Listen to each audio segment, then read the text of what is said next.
நீங்கள் வைத்திருக்க வேதாகமும் பொடி எழுத்தாக இருக்குது, பார்க்க முடியலன்னு சொன்னால் நீங்கள் பாருங்கள். மற்றபடி வேதாகமத்தை வைத்திருக்கிற வேதாகமத்தை பார்த்து வாசிக்கும்படி கேட்குறேன். ஆமாம். சங்கீதம் 68. தேவன் எழுந்தருளுவார், அவருடைய சத்துருக்கள் சிதறுண்டு, அவரை பகைக்கிறவர்கள் அவருக்கு முன்பாக ஓடி போவார்கள்.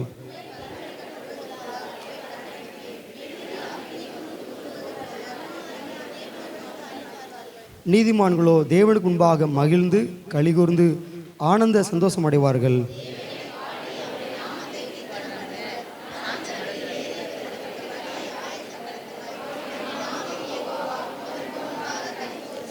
தம்முடைய பரிசுத்த ஸ்தலத்தில் இருக்கிற தேவன் திக்கற்ற பிள்ளைகளுக்கு தகப்பனும் விதவைகளுக்கு நியாயம் விசாரிக்கிறோமா இருக்கிறார்.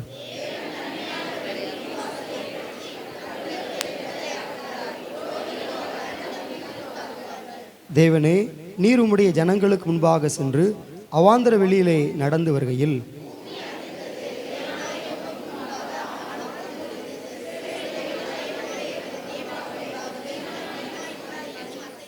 தேவனே, சம்பூர்ண மழையை பெய்ய பண்ணினீர், இளைத்து போன உமது சுதந்திரத்தை திடப்படுத்தினீர்.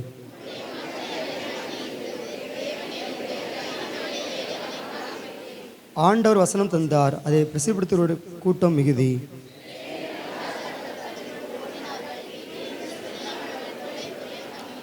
நீங்கள் அடுப்பினரை கிடந்தவர்களாக இருந்தாலும் வெள்ளினால் அலங்கரிக்கப்பட்ட புறாசிறகுகள் போலவும் பசும்பொன் நிறமாகி அதன் இறகுகளின் சாயலாகவும் இருப்பீர்கள்.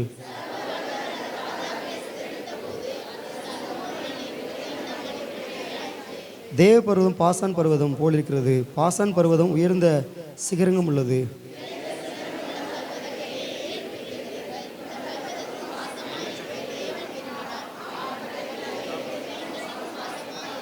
தேவனுடைய ரதங்கள் 10,000ங்களும் 1000 இருக்கிறது.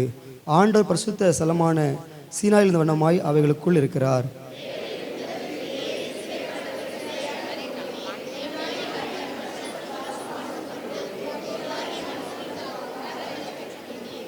என்னாலும் ஆண்டவருக்கு ஸ்தோத்திரம் உண்டாவதாக.